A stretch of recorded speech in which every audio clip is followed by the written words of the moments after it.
If you need 3 books to get you out there and reading again, do not pause this video because I'm gonna give you great suggestions.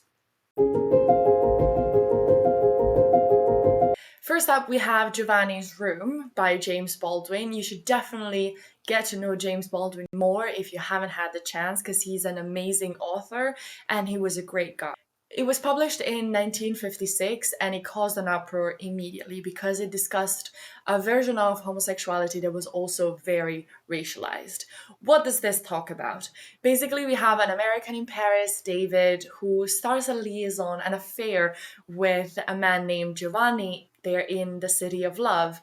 And everything appears to be going more or less smoothly until David's girlfriend gets to Paris. And then David panics and he cannot admit to himself or to his girlfriend or to the world that he's had this passionate love affair with a man.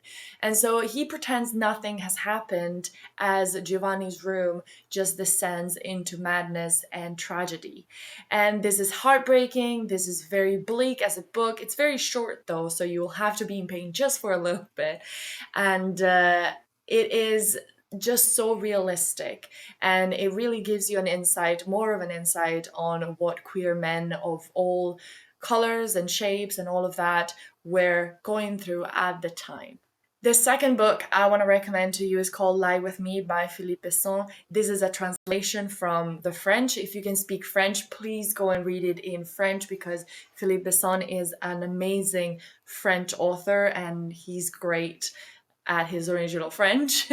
And basically we meet an author, a writer named Philippe, and he's just outside of a hotel in Bordeaux. He sees a young man who bears a striking resemblance to somebody that he fell in love with a long time ago. And so we're brought back into 1984, into a small community where homosexuality was obviously not very well regarded, and we meet Thomas and we meet a young Philip, and they start up a passionate love affair. It's a terrific translation from Molly Ringwald, who's also an actress from the 80s. If you don't know her, you should. And it will really make you turn page after page after page because you will want to know what has happened to this love.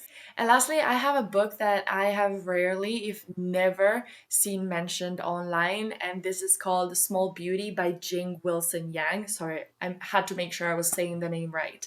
And basically, this little novel follows May, who is a mixed race trans woman who has to grapple with the death of her cousin.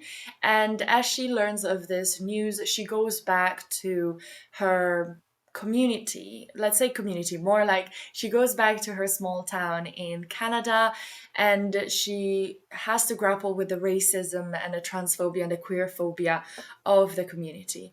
And at the same time, she decides to go back to this community, and she finds out about more queer family history that she didn't have any idea existed.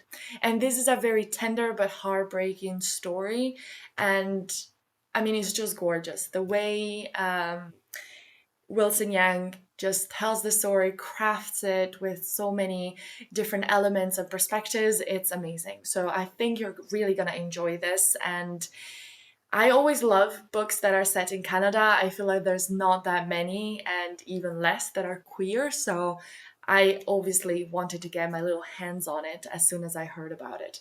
So these are the 3 books that I wanted to recommend today. These are all very quick reads that you can pick up at the library or you pick up at the local bookstore. I'm sure that especially Giovanni's Room you will find at a used bookstore as well.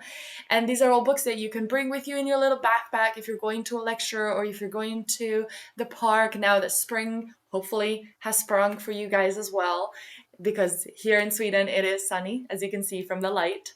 But yeah, they're very quick reads. I think they're awesome reads, and they're very diverse in terms of what they talk about and how they talk about things. So I really hope you enjoy them. Thank you for listening to this little video, and I will see you soon. Bye!